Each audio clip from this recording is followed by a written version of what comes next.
بسم الله الرحمن الرحیم. د الیمارا سټوډیو ډیرو درنو او قدرمندو اوریدونکو، دا د اونۍ د تحلیل په یو بل خبرونه کې موږ ستاسو په خدمت کې حاضر یو. د اونۍ تحلیل دغه خبرونه له نورو هغو سره په دې کې توپیر لري چې نور خبرونه مو صوتي وي او دا خبرونه مو ویډیوي ده. دغه خبرونه په وروستیو سیاسي جریاناتو او په ځانګړي ډول د قطر هیواد په مرکز دوحه کې د وروستي شوي بین الافغاني غونډې په اړه ده. لمون سره د هیواد نومیالي وتلي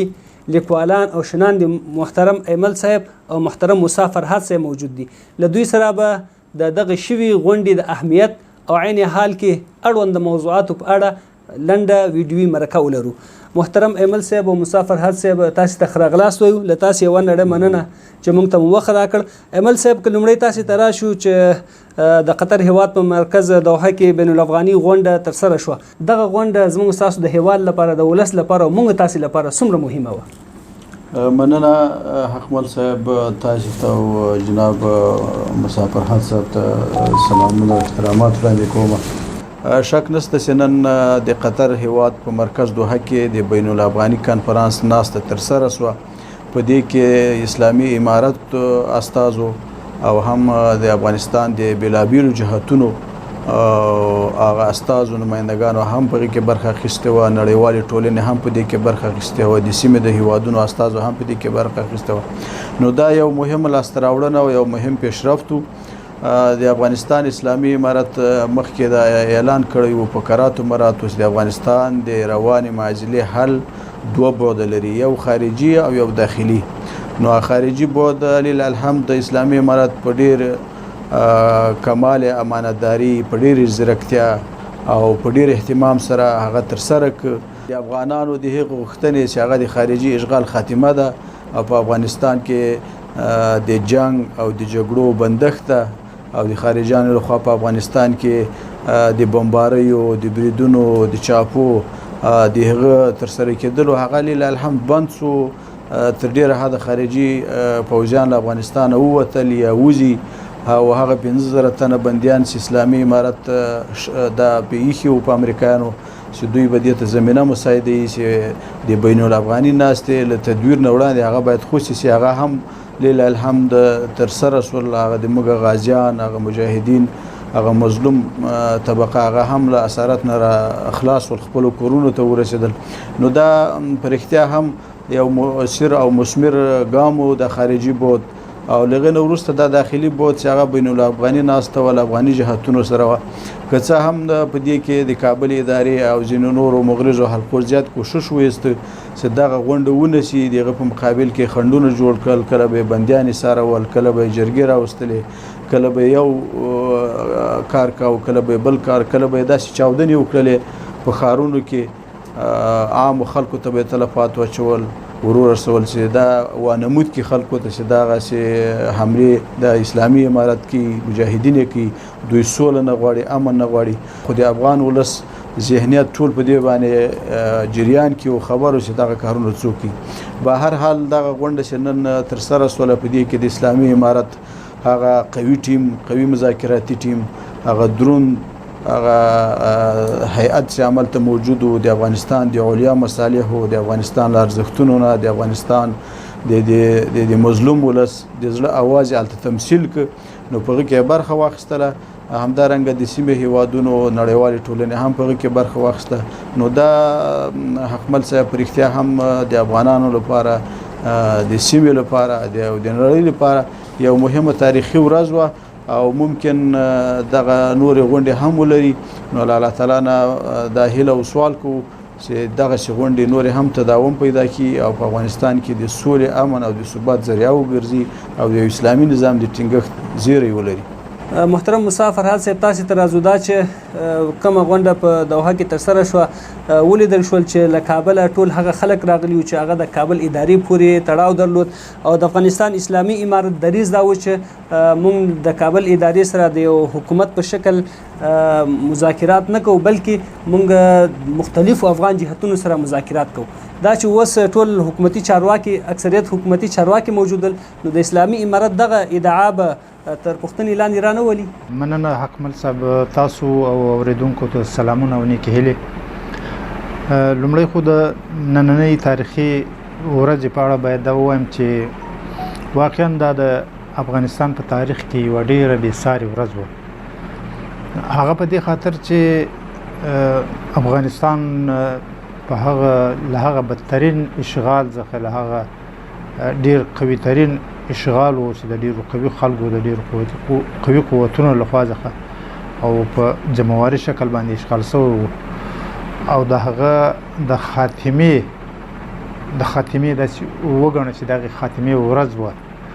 په دې خاطر چې تر دې مخکې هغه کوم معاهده چې د امریکایانو سره لاسلیک شو هغه د دې ابتدا وه او دغه څو سټپ بای سټپ هغه پړاوونه د عملي کېږي. دا نن هغه ورځ وه چې دغه اشغال نور پای ته رسېږي او په عین حال کې په دغه غونډه کې د افغانستان د راتلونکي برخلیک په اړه پرېکړه کېږي. نو په دې خاطر دا یو ډېره تاریخي یو ډېره اهمه ورځ وه د افغانانو دپاره، خصوصا د مسلمانانو مجاهدینو دپاره د مبارک وي چې داسې یو موقع موږ تاسې شهیدان واوسېدلو چې په هغه کې اسلامي امارت په دې وتوانېدی چې ټول جهتونه په داخل کې او بهر کې هغه ټول دې ته حاضر شو چې د امارت غوښتنې ومنلې او د افغانستان له اشغاله څخه لاس واخیست. دوم راځو ستاسو پوښتنې ته چې تاسو وویل اسلامي امارت خو موقف دا و چې په بین الافغاني مذاکراتو کې به موږ له افغان جهتونو سره خبرې کوو، له حکومت سره به خبرې نه کوو. دا واقعا د امارت موقف مخکې هم دغه و او اوس هم دغه د پر ځای پاتې هم ده او دا چې خلک دلته راغلي دي، خلک کسان دلته راغلي دي. امارت اول کې که تاسو فکر وي دغه اعلان یې داسې کړی دی چې د کوم مذاکراتي ټیم چې دوی ټاکي هغه به د یو دغه اشخاص دي، یو دغه مجموعي حیثیت دی. اشخاص سره امارت مشکل نه لري. هر هغه څوک چې د افغان دغه جهتونه که هغه حکومت وي په اصطلاح د کابل اداره او که هغه سیاسي اپوزیسیون وي که نورې مدني ټولنې د هغو اشخاص ټول به کې شریک وي، د هغو نمایندګي به پکې کوي او هغوی به بیا آینده داسې څوک نه وي چې اعتراض ولري او له دې جریان او له دې پروسس څخه بهر پاتې وي. نو هغه خلک چې ټول پکې شریک وي او د حکومت حیثیت ونه لري، ځکه چې اسلامي امارت خو دغه نظام چې جوړ شوی دی دا د اشغال په نتیجه کې راغلی، دا په رسمیت نه پیژني. نو هغه اشخاص که څه هم د دغه اداره کې یا به وظیفه لري یا به برحاله وظیفه لري یا به مخکې وظیفه تېره کړې وي، خو هغه د حکومت په نمایندګي نه دي. د دغه اصل کې اثر مرتب چې د په مذاکراتو کې د کښینی د کوم حکومت نمایندګي کوي او خبرې کوي، د حکومت په استازیتوب باندې غوښتنې لري امارت څخه، امارت هغې ته متعهد نه ده، هغه به نه منل کېږي. دوی به د یو جهت په حیث باندې شریک وي. نور چې دوی ځان ته هر نوم کاروي دغه هیئت، دا به دغه پلاوی که د حکومت په شکل وي که د هر چا وي، خو چې هر نوم ځان ته کاروي هغه اثر مرتبه یې دا ده چې په مذاکراتو کې به په آینده ټولو مذاکراتو کې به اسلامي امارت باندې د دوی هغه حاکمیت، هغه حکومتي شکل او حکومتي چوکاټ، هغه غوښتنې او کوم حقوقي اړخ هغه به نه وي، هغه به د یو ډلې په حیث باندې به ورسره خبرې کوي. نو اگر چې افراد به د دوی حکومتي خلک پکې ډېر وي، خو امارت اوس هم پر هغه موقف ولاړ ده چې هغه به د حکومت په نمایندګي نه ورسره خبرې کوي او نه د حکومت په رسمیت پیژني. د دوحې په کانفرانس کې د افغانستان اسلامي امارت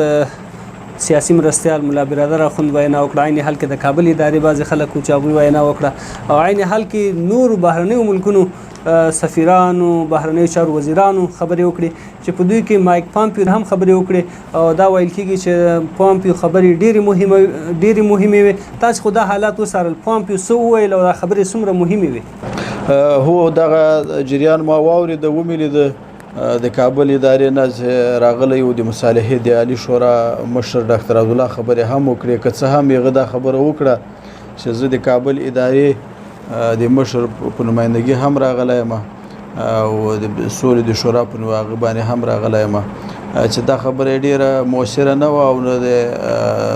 ډېر د تایید وړ وګرځېده دا خبره او نه اسلامي امارت د منلو وړ وه، ځکه اسلامي امارت مخکې دوی ته ویلي و چې تاسې د حکومت په شکل باندې لکه فرهاد صاحب چې خبره وکړله، موږ تاسې د حکومت په شکل باندې موږ تاسې سره خبرې نه کوو، د افغاني جهاد په شکل باندې سره کینو او د افغانستان د معضلې د حل په رابطه به تفاهم سره کوو. که څه هم هغه د سپینسترګي وکړله خو بیا هم کوم اثر نه درلود. هغه دا خبره وکړله او ډېر دا په دې ترکیز کاوه چې موږ 19 کلنې لاسته راوړنې دي او 13 کلنې لاسته راوړنې دي. ډاکټر عبدالله دا خبره کوله. د دوی دا 13 کلنې او 19 کلنې لاسته راوړنې خو افغانستان خلکو لیدلې دي. دوی یوازې د کابل په ښار کې چې دا دوی په ځان په ولکه کې دا شمیري په دغه کې چې کوم فساد، کوم جرمونه، کوم قتلونه، کوم ناامنۍ، کوم فقر، کوم بېدیني، کوم فحشا چې پکې موجوده ده، دوی د هغه باندې هم قابو کنټرول نه لري. همدارنګه نور ښارونه د افغانستان د خلکو اقتصاد وګوره، د افغانستان د خلکو د فقر کچه وګوره، د فساد، د اختطافونو، د نورو بدبختیو، د جنګونو. اوس دا همدا اوس دوی څه وخت مخکې راپورونه چې نشر شول چې دوی ملیشه سازي کوي په د افغانستان په اطرافو کې. نو دا څه معنا لري د ملیشه سازي؟ د خپل یعنی دوی خو که دغه لاسته راوړنه بولي او یا مثلا دوی اربکیان جوړ کړل، دوی مثلا د سپریاک سپرو د قطعې جوړ کړ، افغانان یې مړ کړل، په شهیدان یې کړل، چاپی یې واچولې، د امریکانو ته جاسوسي وکړله او د اسلامي امارت په نامه باندې زرګونه خلک ونیول، شکنجه یې کړل، شهیدان یې کړل. دا دوی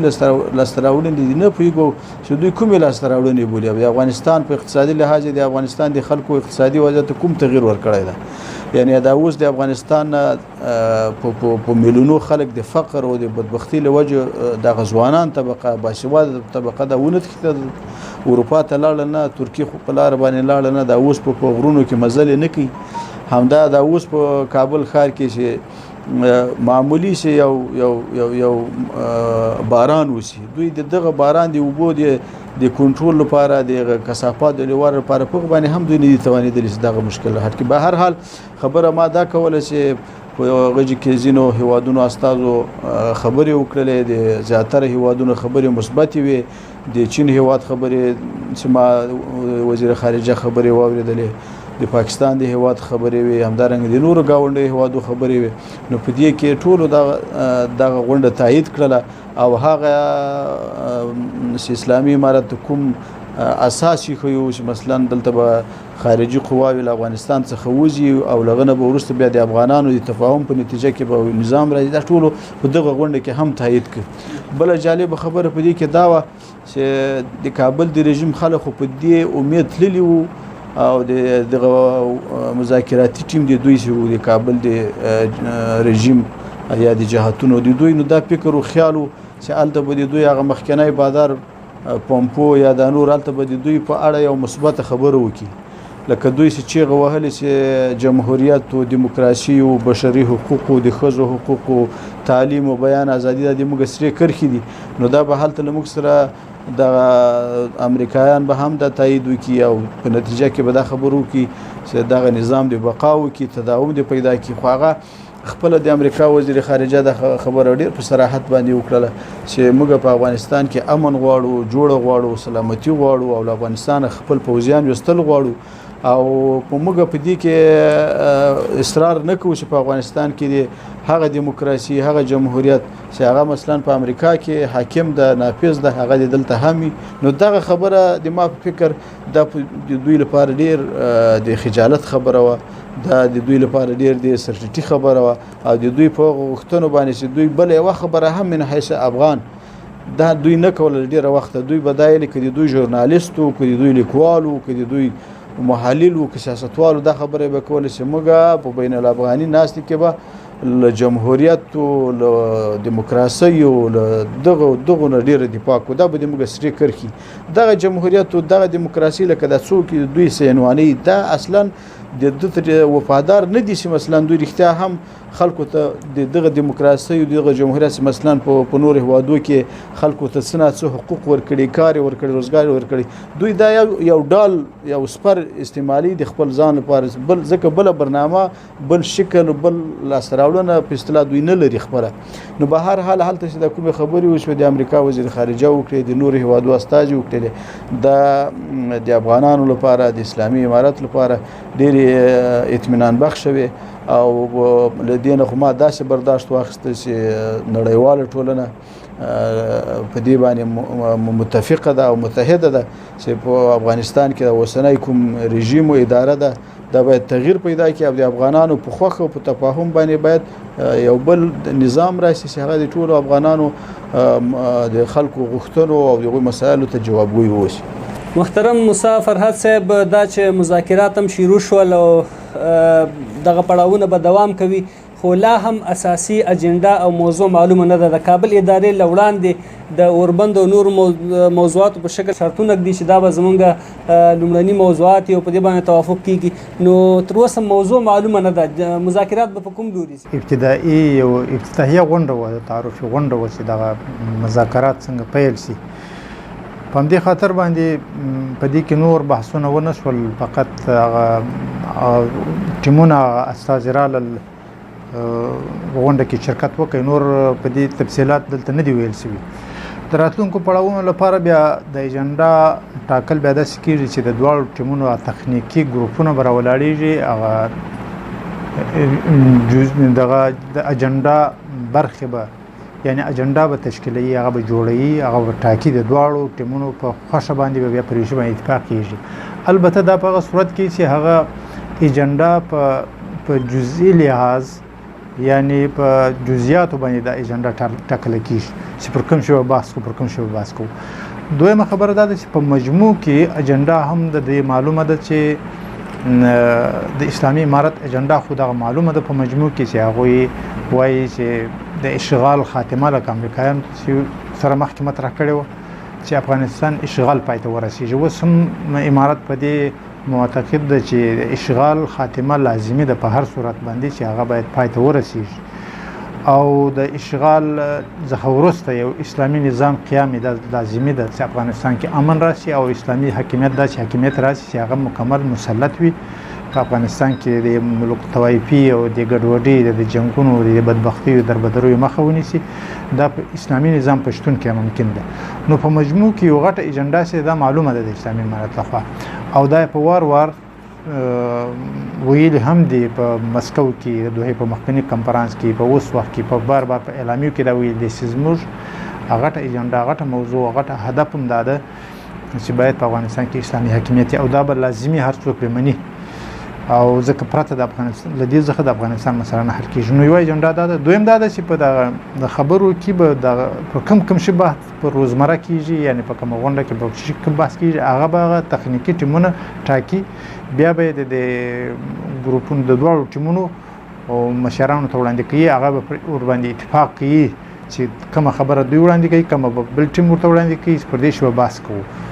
نو لاغه ورسره بس پړاوونه کې بحث کیږي. نو مطلب دا ده چې ایجنډا معلومه ده، دا چې به ایجنډا موضوع خبرې نه دی روانې شوی. محترم ایمبل صاحب، دا چې موږ مخکې ویل چې په دې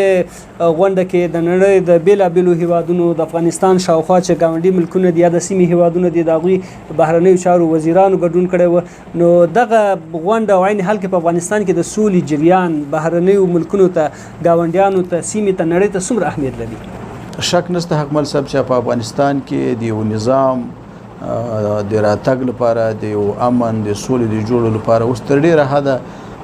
د افغانستان ګاونډي هیوادونه، سیمه، نړۍ او بین المللي بنسټونه ټول په دې باندې اوس متفق دي او دا غواړي چې په افغانستان کې د امن راشي، هلته د یو تغییر راشي. که دا دوی نه غوښتلی نو دغه د امریکایانو سره د اسلامي امارت کومه معاهده چې د هود په 10 په دوحه کې لاسلیک شوله، نو په هغې کې به د دوی دلچسپي نه وه. هلته په هغه غونډه کې هم د ډېرو هیوادونو، لسګونو هیوادونو، مطرح هیوادونو برخه اخیستې وه. په دا بین الافغاني غونډه کې هم په دې کې دوی ګډون وکړو، یعنې ډېرو هغه هیوادونه چې د دې امید نه و چې دوی به پکې برخه واخلي، هغوی هم پکې برخه واخیستله. نو ټول له دې څخه معلومیږي چې دغه مذاکرات او دغه غونډې د افغانستان ثبات نړۍ ته اهمیت لري، هیوادونو ته اهمیت لري، او هغوی دا ضرورت لري چې په افغانستان کې امن او سوله موجوده وي، نو هغوی هم په امن او په استقرار کې به وي. په دې کې هم شک نشته چې د اسلامي امارت په رابطه باندې د اسلامي امارت دښمنانو نړۍ ته داسې ذهنیت ورکړی و چې دوی یوازې جنګ، جګړه او یوازې زور او دا پیژني، دوی د یوې ادارې، د یو نظام د جوړولو له افغانانو سره د ناستې ولاړې او همدارنګه له دنیا او له ګاونډیو سره د اړیکو دغه هنر او هغه دوی نه لري، دغه صلاحیت نه لري. خو اوس په دغه څو کلونو کې اسلامي امارت کومه جګړه کومه مقابله کومه معرکه سرته ورسوله او د هیواد لویس نه دفاع وکړله او د افغانستان د افغانستان د ولس له ارزښتونو څخه ننګه وکړله او بل اخر افغانستان د استعمار له خلینو راوېست او دغه سره هم مهاله کومه سیاسي مبارزه سرته ورسوله کومه مطبوعاتي مبارزه چې دوی وکړله نو له دوی ټولو دنیا ته ثابت سول چې دا امارت یو جامعیت لري هم له دنیا سره اوسېدلی شي هم له ګاونډیو سره هودل شي او کوم تبلیغات چې دوی په اړه مخ کې هغه معنا نه لري واقعیت نه لري نو د ما په فکر باندې دغه بین الافغاني مذاکرات یا لدین وروسته کوم نور پړاوونه چې راځي دینه کلک دنیا ملاتړ کوي او دغه حمایم کوي او زه په دې باندې معتقدم چې د بین الافغاني غونډې نه وروسته به د هیوادونو نور هم له اسلامي امارت سره اړیکې تفاهم سلسله نور هم زیاته شي. محترم موسی فرهاد صاحب دا چې ولیدل شول غونډې وروسته چې کله د اسلامي امارت استازي یا ویاندویان له رسنیو سره مخ کېدل نو دا پوښتنه ډېر مطرح کېدله چې د اسلامي امارت پالیسي به د ښځو د حقوقو په اړه سوي په راتلونکي اسلامي نظام کې به د ښځو ونډه سوي نو اوس دا پوښتنه مطرح کیږي چې ولې له خلکو سره د ښځو د حقوقو په اړه د یو اسلامي نظام کې ډېر تشویش موجود دی. د ښځو پر رابطه دا سوالونه ځکه ډېر کیږي چې د طالبانو په خلاف باندې د اسلامي امارت په خلاف باندې چې ډېر تبلیغات سوي دي لکه رئیس چې د اسلامي امارت را پاسېدلی د اسلامي تحریک اول شروع شوی دی تر اوسه پورې ډېر تبلیغات چې طالبانو په خلاف سوي دي هغه د ښځو پر رابطه سوي دي. په دنیا کې خلکو ته دا ذهنیت ورکول شوی دی چې طالبان د ښځو د حقوقو خلاف دي او دا د تر ډیره حد پورې د په دې تبلیغاتو کې کامیاب شوي هم دي. اوس هم چې دغه کابل کې کوم نظام د کوم رژیم د کوم خلک دي یا کوم د ټولنو مدني ټولنو په نامه کوم خلک دي هغه د دنیا ته دا کوشش کوي دا باور ورکړي چې طالبان او اسلامي نظام یا اسلامي امارت هغه کراغي د ښځو حقوق به سلب سي او ښځو ته به اجازه ورنکړي چې ښځو ټول حقوق به سلب سي. په دې خاطر دوی دا تبلیغات کوي او دنیا ته دا باور یقیني کوي. نو مخکې ډېر تبلیغات شوي دي اوس هم ډېر تبلیغات کیږي په دې خاطر باندې دا سوالونه هم ډېر کیږي ژورنالیستان هم کوي چې اسلامي نظام کراغي بیا به څه کیږي. زه فکر کوم چې د ښځو په رابطه د اسلامي امارت موقف ډېر واضح دی که بار بار د ویاندویانو ویلي دي که تاسو پام یې نن په قطر کې ډېرو مشرانو هم دا وویل چې ښځو په باره کې د اسلامي امارت موقف دا دی چې ښځو ته به حقوق ټول شرعي او د شریعت په چوکاټ کې ټول حقوق ورکول کیږي حتی حفاظت به کیږي حتی تر دې پورې چې تعلیم او کار دې په رابطه چې خلکو سره ډېر تشویش دی تعلیم او کار به وي دوی به کوي تعلیم به هم کوي کار به هم کوي خو په شرعي حجاب کې یعنی په هغه شکل باندې چې هغه په غرب کې کوم حقوق ښځو ته ورکول شوي دي یا چې کوم حقوق بولي دوی حقوق تعبیري هغه په اسلامي ټولنه کې بیا خصوصا افغانستان غوندې عنعنوي ټولنه کې دغه حقوق دلته حقوق نه بلل کېږي حتی ډېر بد ګڼل کېږي. نو چې تعلیم حق ورکول شي ښځې ته او د کار حق ورکول شي او هغه په شرعي حجاب کې او د اختلاط څخه وساتل شي نو دا خو ښځې خو دغه حقوق دي او هغه امارت متحد د کار مخالفت نه کوي. په مخکني دور کې چې دغه کار شوی دی اجازه نه ده ورکول شوې هغه په دې خاطر باندې چې حالات بحراني او جنگي حالات او شرایط برابر نو آینده کې دا تشویش نشته د خلکو دا تشویش بې ځایه ده او دا سوالونه چې ډېر خلک کوي ما مخکې درته وویل چې دا یو خاص کړي خلک دي چې نور هم ذهنیت دنیا ته ورکړي چې طالبان د دې خلاف دي په دې خاطر دا ډېر سوالونه کوي. دې خبرې ته به زه بل زاویې څخه وګورم. اسلامي امارت باندې دا سوال د اعتراض ولې کیږي چې دوی د ښځو خلاف دي او اسلامي امارت ولې داسې موقف وړاندې کوي چې موږ ښځو ته په هغه شکل باندې اجازه نه ورکوو چې هغه په غرب کې ورکول شوي دي غرب کې تعبیر شوی دی چې دا حقوق دي. دا په دې خاطر باندې چې اصل اسلامي امارت خو یو متعهد ژمن یو نظام د اسلامي نظام د چې هغه اسلامي نظام ته ځان معتقد بولي هغه د شریعت او د قرآن او د حدیث احکام پر ځان لازم بولي هغه پر هر مسلمان باندې لازم دي. دغه حدود چې ورته ټاکل شوي دي ښځو ته اشخاصو ته افرادو ته نارینه‌و ته ټول هغه شریعت ټاکلي دي هغه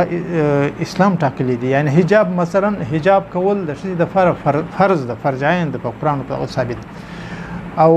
دغه خلک چې دا کوم تبلیغ کوي وای دا طالبان خپل تعبیر ته او طالبان خپل تعبیر نه ده خو دا اصل کې د هغه شرعي مقررات شرعي حدود دي شرعي حدود خو هر حکومت هر نظام حتی هر څوک کې په کور کې عملي کولای شي ویټا کې او خلک د افراد ټولنه افراد هغه ټول سره مني او دا خو الهي احکام دي نو تر هغه حدود خو زیات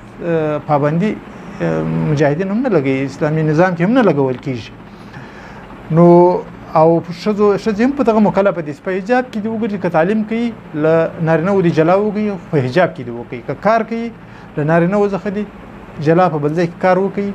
او حکومت باندې دا لازم ده چې هغه د شرایط مساعد کې چې هغه په ځای کې شذ کار وکړای شي خو د شریعت په چوکاټ کې نو په دې کې څه بدی ده په دې کې هیڅ بدی ده او افغانان مسلمانان دي 99% مسلمانان دي ټول دي معتقد دي هیڅ مخالفت نه لري موږ تاسو ول د اوس دیموکراتیک نظام کې دا اوس راغلی د اشغال په سیوري کې کوم نظام وو او دلته مدني ټولنې وي او دلته ډیر سیکولر مخلوق له بهر څخه راغلی او ډیر د موسسو په شکل د اورګانو په شکل باندې ډیر د کار وکړي چې د انټرټینمنت یا تفریحي پروګرامونو یا ډمی وو دا سرو د دې لارې څخه شذ راپورته کې به ټولنه کې دا شذ کې دا به حجابي د عادي حالت وګرځي او دا حقوق تعبیر کې خداغه باوجود افغانستان کې د تغیر رانه وسې سلډیر محدود کسان وو چې هغه پر دې حالت باندې پاتې شو د سره هغه له غرب څخه راغلي وو په داخل کې اثر ونه درلودي نو د دې معلومیږي چې دا ټولنه مسلمانه ده او اسلامي احکام اسلامي حدود هغه پر ځامن عملي کول لازمي ګڼي نو امارات هم تر دغه شرعي حدود په خاطر باندې مکلف ده نور چې هغه په حاکمیت کې راځي په څوک چې په حاکمیت کې راځي دغه مکلفیت نورم زیاتې هغه عملي کوي نو دغه څه په دې خاطر باندې دنیا هم ځکه تبلیغات په امارات ډیر کې د شخصي دیکتاتوري تعبیري او هغه څه نه د واقعیت نه ډیر محترم ملمانه محترم ایمل صاحب او مسافر حاسب لتاس یو نړۍ مننه چې موږ ته مو وخت راکړو زموږ پوښتنې جواب کړي د امارات سټوډیو ډیر درنو او قدرمنو اوریدونکو زموږ دغه خبرونه همدومره و تر بیا چې لوینو خبرونه سره ستاسو درانه حضور ته حاضرې ګل تاسو اجازه غواړو السلام علیکم ورحمت الله وبرکاته